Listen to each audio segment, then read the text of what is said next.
cómo hacer la convivencia de diferentes pedagogías, diferentes metodologías en un único ambiente de aprendizaje, un ambiente de pedagogía activa.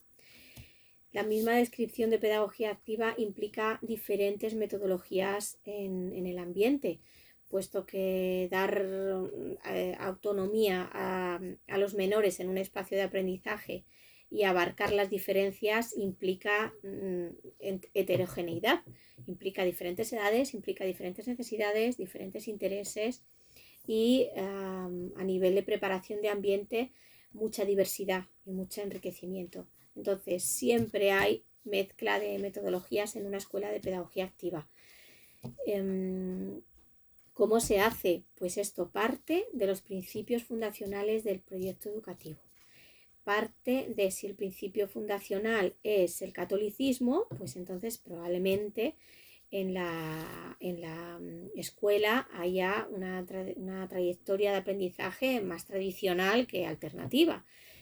Probablemente los materiales que se compren tengan que ver con materiales que aporten unos valores éticos excepcionales y basados en el catolicismo, en esa religión. Cuando los principios fundacionales son abiertos, que permiten la libertad de ser, la libertad de elegir, el juicio crítico, autocrítico y constructivo hacia los entornos que nos rodean. Cuando son principios que aportan cooperación, cooperativismo, pacifismo, ecología, transmisión de valores humanistas, se amplía totalmente la oportunidad de compartir diferentes pedagogías. El ideal de cómo se hace, pues entiendo que cogiendo folios en blanco, inventando tu propio proyecto a tu gusto y a tu manera, con toda la imaginación posible y todo lo que más guste a la dirección pedagógica de ese equipo. Es decir, cuando un proyecto educativo se abre y comienza, hay una parte que es gestión y una parte que es pedagogía. Ambos necesitan alguien, una persona que oriente y guíe a que se cumplan los principios fundacionales de este proyecto, a que se respeten y que los derechos de las menores de ese espacio y de la comunidad, de las familias y de los acompañantes se cumplan sus derechos, ¿no? Y que cumplan sus obligaciones, las que haya en el colectivo. Cuando esto sucede, si tienes un folio en blanco y puedes inventar y crear y vas a construir de cero tu espacio pedagógico, pues simplemente es imaginar qué le gusta a los acompañantes que están creando ese proyecto. ¿Qué le parece a la dirección pedagógica que respeta los principios fundacionales de este proyecto?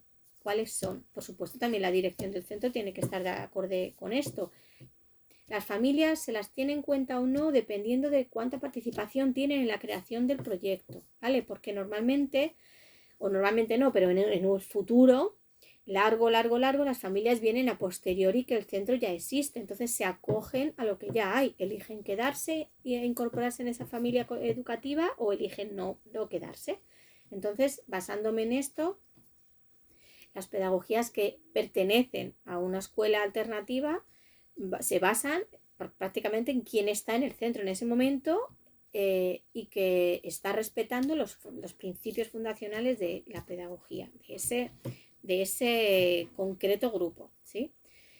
Entonces, se eligen en función primero de el ambiente físico que tienes. Cuántas salas tienes, cuántas zonas de juego puedes crear, dónde hay mejor luz, cuántas oportunidades tienes de salir al jardín y si tienes un jardín exterior constante, abierto o disponible todo el rato, si es una zona que compartes con otros proyectos, si es una zona individual única que vas a dejar el material, el ambiente preparado y no va a entrar nadie a cambiar nada, si va a haber actividades extraescolares a tal hora o en otra hora.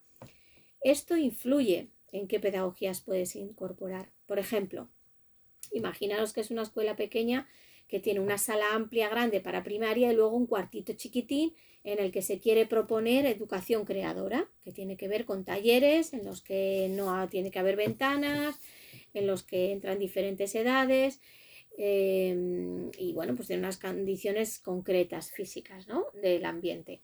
Si esta sala, si este proyecto cree absolutamente en las condiciones de ambiente de la educación creadora, esa sala será solo para eso y no se podrá usar para otra cosa durante la jornada escolar. Si esto sucede así, claramente en los principios de este proyecto se valora como esencial la educación creadora o los principios de los talleres de la educación creadora para el desarrollo humano sano de sus menores o de la infancia que se acoge a este proyecto. Por lo tanto, ahí, priorizando esta educación creadora que utiliza una sala única solo para eso, estamos a lo mejor evitando que se construya allí pues un columpio y se atienda primeramente el movimiento físico del balanceo, por ejemplo, o que se ponga una camarita de saltar pequeña, o que se ponga el rincón de biblioteca, por ejemplo. Entonces, ¿de qué depende? Pues como decía, lo primero del espacio físico. ¿Cuántas salas tienes? ¿Cómo es tu espacio? A la vez que esto, ¿qué edades estás acogiendo en tu proyecto? Si es una edad de primaria entre 6 y 12 años, pues claramente tiene unas necesidades auténticas de desarrollo diferentes a la etapa infantil o la etapa posterior. Por lo tanto, el ambiente físico se va a tener que ajustar a las características de desarrollo de la edad, desarrollo evolutivo de esa edad y las necesidades auténticas que tiene esta etapa de edad. Tiene que cubrirse, eso es lo primero que tiene que cumplir un ambiente pedagógico, independientemente de las pedagogías que entren, tiene que cubrir las necesidades auténticas de desarrollo. Ahora, ¿cómo elegir cada una? Pues tiene que ver con los acompañantes que están ahí. Por ejemplo, si uno de ellos es experto en Waldorf, pues ¿por qué no va a poner ahí todo su conocimiento y su experiencia? Pues parte de lo que sepa seguro que influye y que viene bien. Luego, por ejemplo, habrá materiales que sean de más fácil movilidad, a lo mejor, pues no lo sé, a lo mejor, pues Reggio Emilia, Reggio Explora, la pedagogía de Malaguchi utiliza mucho esto de espacios abiertos, pero usa, sobre todo las aulas mayores y pequeños, usan carros, muchos carros, en los que dentro del carro vienen los botes de pintura, los materiales no estructurados o los materiales estructurados para hacer artes plásticas. Pues a lo mejor esta es una buena manera de introducir la pedagogía de Malaguchi, puesto que no requiere una zona concretísima todo el rato, 24 horas ahí, y si tenemos un espacio reducido, pues igual la pedagogía Malaguchi entra en forma de carrito a través de sus materiales pedagógicos y luego entrará de manera, en la manera en la que se asiste o se ofrece esa actividad en concreto, porque se va a hacer bajo las consignas y principios de la metodología de Loris Malaguchi. Otro ejemplo podría ser, claro, María Montessori ofrece ambientes muy preparados, absolutamente, con sus materiales concretos de matemáticas, de lengua, y requiere espacios físicos en la sala concretos, que además se promueve el no moverlos de sitio, es decir, preparar una sala que tenga esos materiales, o una pared o una zona que tenga esos materiales y que no se cambien de lugar. Son materiales que ocupan un presupuesto grande en la escuela y son de materiales no solo cálidos y maravillosos a nivel sensorial, sino que son caros de dinero, porque luego también su fragilidad también hace que se estropeen mucho si tienen un uso inadecuado. Entonces requiere tanta meticulosidad por parte de varios factores del colegio, económico, de uso, de calidad y tal, que si se quiere incorporar en la escuela se tiene que tener muy claro que tanto las áreas cognitivas de esos materiales se van a ofrecer así, con esos materiales Montessori, y que esos espacios de zona de juego no se van a mover y no va a ser estanterías que que cambien todo el rato y sufran los materiales. Por ejemplo, ¿no? En María Montessori entraría si se tiene claro que se va a aprender también con esos materiales cognitivos. Otra metodología que se podría incorporar, metodología bosque-escuela, se incorpora en un proyecto educativo de una manera estructural en el horario, no tiene mucho más allá. Bueno, también en la manera de acompañar las excursiones o los semanales, quiero decir, o las salidas semanales que se hacen, cómo las acompañamos y qué se ofrece y qué se propone o no propone durante las salidas a la naturaleza. Ahí es donde se hace la identidad de la pedagogía bosque-escuela, pero simplemente con colocar en el calendario un tiempo semanal bueno, no sería totalmente pedagogía bosque-escuela porque la pedagogía bosque-escuela es todos los días, pero bueno, pedagogía de contacto con la naturaleza, basándonos en bosque-escuela, pues sería un día a la semana. Entonces, calendarizando esto en un día a la semana, ya estamos ejerciendo la identidad de esta pedagogía y no estamos ocupando un espacio en el aula, ¿no? Aunque siempre tiene que haber un espacio de naturaleza en la sala, para mí es algo importante, pero no tiene por qué estar adecuada a esta pedagogía en concreto. Otra de las maneras de incorporar esta pedagogía sería haciendo que sea parte obligatoria de la jornada semanal del aprendizaje de los menores. Es decir, que si una familia dice yo no quiero que mi hijo salga los viernes al campo, pues es que no es una opción, no es opcional, forma parte de nuestros principios fundacionales y pedagógicos, creemos en ello y es pedagogía de naturaleza que queremos que esté permanentemente en el centro y no es una opción, no es opcional. Esto es una manera también de que se incluya. Es otro ejemplo, ¿no?, de cómo se incluye la metodología. Metodología tradicional también hay en las escuelas de pedagogía activa, cada vez más se incluyen algunos aspectos, pues que al final, bueno, eso sería otro apartado importante de hablar y me alargaría bastante hablar de esto, pero bueno, tiene que ver con que al final compartir la sociedad en un espacio activo, en un espacio de pedagogía activa, no implica obligatoriamente aislarse o separarse del resto del mundo. Entonces, la infancia que vive en una sociedad en la que sus primos, sus vecinos, el resto de los adultos, todos van a hablarle de qué tal la escuela, cómo vas a la escuela, qué estás aprendiendo, tienes vacaciones, no tienes vacaciones, cuando tienes tus exámenes, has aprobado. Cuando esto existe en ellos, separarnos totalmente de la metodología tradicional es estar pues nada, separados, sin más. Es que no puedo decir otra cosa porque no es una cuestión de juicio. Puedes elegir perfectamente hacer algo muy, muy lejano a la escuela tradicional. Mayoritariamente la escuela activa va integrando partes de la escuela tradicional. Mínimamente esta unidireccionalidad de enseñanza-aprendizaje se está dando a veces porque la metodología que ofrece la autonomía emocional, la autonomía de aprendizaje, por ejemplo, que tiene metodología Montessori, en la que el menor va a una estantería, elige qué juego coger, lo coge, juega, practica, aprende y el acompañante le va ayudando a integrar los contenidos abstractos en base a esto que está jugando en lo concreto con el material en la mano. Esto es una manera de aprender y no a todas las personas menores en todos los momentos de la vida les apetece esto. Algunos menores son más fáciles, que les gusta más, tienen más disponibilidad para aprender desde el juego de cálculo mental, retos mentales, contenidos de abstractos o que tienen que ver con la teoría, no tanto con la práctica en lo concreto. Entonces, cuando esto sucede, es muy fácil que esta metodología unidireccional del adulto enseña al niño cómo se hace esto, pues suceda en las aulas de pedagogía activa y no pasa nada, no es negativo. Hay personas menores que les gusta esta manera y nosotros como adultos a veces tenemos esa única manera de mostrar algo.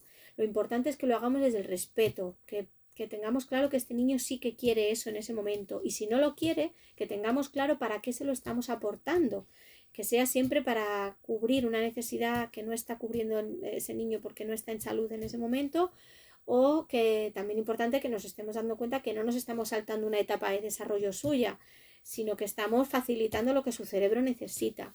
Esa es otra, el cerebro necesita alimento y cuando llegamos tarde a aportar conocimientos al cerebro, que es un órgano del cuerpo, que mueve todo el cuerpo, cuando llegamos tarde porque es un menor que ha estado mucho tiempo en otros aspectos de desarrollo, pero no ejercitando las funciones y habilidades que tiene el cerebro, cuando esto sucede, pues entonces tenemos que dar un pequeño empujoncito y un poquito esforzar al menor a que juegue a estas actividades que requieren un poquito un contenido más tradicional. Entonces, por eso digo que la metodología tradicional también aparece en las escuelas de pedagogía activa y es una más.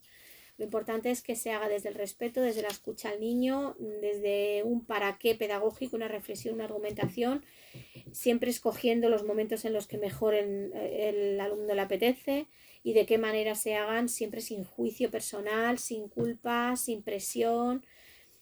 Y bueno, pues con psicología, conociendo cómo podemos hacer que el aprendizaje sea gustoso siempre, ¿no? De la mejor manera. ¿De qué manera se conviven las pedagogías? Vuelvo a la pregunta. A las pedagogías diferentes. Primero partiendo de los valores y experiencias de cada docente que está ahí. Cada uno conocemos cuál es nuestro talento, cuál es nuestro valor y siempre que aportemos sobre ello es algo que lleva más de pasión y más de motivación de ese adulto que está ahí mostrando lo que él sabe. Eso es una parte que implica, o sea, si uno sabe de yoga, pues es bonito poner un taller de yoga, porque sabes que lo que va a recibir a ese menor no solo es el contenido de cómo se hace yoga, sino la pasión que se lleva el implicar esta emoción y esta experiencia del adulto. Lleva una alegría que suma, ¿no? El aportar lo que tú conoces. Pedagogías que aportan o que conviven en un mismo ambiente, se aportan también dependiendo de las zonas de juego que haya en el espacio. El espacio físico. Imaginaros que tenemos 3 salas, 3 habitaciones vacías, pues ¿por qué no ajustar o acoplar o sumar una sala de música, una sala en la que haya instrumentos para experimentar con ellos? Pues si ya tenemos una sala de música y empezamos a solicitar instrumentos entre todos y la escuela compra algunos, pues entonces eso va a requerir que tengamos un profesional o un experto, una especialista o alguien que aprenda algún método de enseñanza de la música, que bien puede ser simplemente desde la experiencia del menor, pero alguien tiene que estructurarse de alguna manera cómo enseñar la música o cómo van a aprender los menores la música, si van a dar solfeo, si no van a dar solfeo, para qué vamos a dar esta oportunidad, por qué no, en qué ratos que no interrumpa el ambiente relajado del grupo. Estas preguntas han venido solamente porque teníamos una sala vacía y alguien ha dicho música, o porque teníamos varios instrumentos de música y hemos decidido poner una sala especial para esto. Entonces, la metodología, por ejemplo, del método Norton se llama, creo, de aprendizaje de la música, pues aparece porque aparecieron primero las guitarras y los tambores, ¿no? Entonces, hay muchos motivos de por qué se mezclan las pedagogías. Lo que siempre os va a haceros preguntas de cómo incorporarlas es qué espacio, qué sala del ambiente, qué lugar físico tengo para poder proporcionarlo de la mejor manera posible, manteniendo un ambiente relajado, que eso es la consigna mayor de un espacio colectivo, un ambiente relajado. Qué espacio físico, qué materiales disponemos o tenemos, necesitamos, o qué recursos materiales, qué materiales estructurados o no estructurados se necesitan para que esa metodología se lleve a cabo. ¿Qué especialistas disponemos que puedan ayudarnos a conjugar esa metodología en el ambiente? ¿Solo hacen falta recursos humanos o también hacen falta materiales? A veces simplemente con tener una persona que conozca las consignas de educación creadora puede acompañar el taller de expresión plástica con las consignas de educación creadora sin hacer un taller en sí mismo que necesita un especialista, ¿no? El acompañamiento, la manera de asistir o de proponer esa actividad también es una manera de incorporar una pedagogía que es nueva, ¿no? O que no es única en la sala. A la hora de cómo proponer actividades y cómo agrupar a los niños y niñas también implica diferentes metodologías. Por ejemplo, si incorporamos la metodología Maraberry o la metodología de aprendizaje cooperativo o de comunidad de aprendizaje, eso requiere pues que tenemos que hacer una estructura en la que adultos de diferentes edades vienen a dar clases a diferentes grupos de edad, sobre todo los más mayores, o requiere que hagamos agrupaciones de niños que todos los días pasan por las mismas zonas de juego y esto hay que ordenarlo. Entonces, ¿qué se necesita para incorporar y que conviva la pedagogía Maraberru o la pedagogía de comunidad de aprendizaje en una escuela de pedagogía activa? Pues una organización de horarios por grupos y estructurarlo cada día, lunes, martes, miércoles, jueves, viernes, muy concretos, qué grupo va, a qué espacio para desarrollar qué tipo de competencia en cada momento. O qué niños de tales edades van a ir los martes al grupo de los más pequeños a explicarles el taller de naturaleza. O quién va a hacer la lectura en pareja con tal niño. Entonces, la manera de agrupar al colectivo de menores, tanto en parejas como en pequeños grupos, como en gran grupo, también es una manera de cómo incorporar una pedagogía diferente en el aula. Así de momento os cuento esto mínimo. Si necesitáis alguna consulta concreta sobre esto, que os resuene algún ejemplo práctico que queráis consultarme así para hablar de algo más detalle, podéis escribirme a info@restaurantepedagógico@gmail.com y continuamos esto que pueda dar más valor y enriquecer vuestro proyecto. Gracias, con permiso.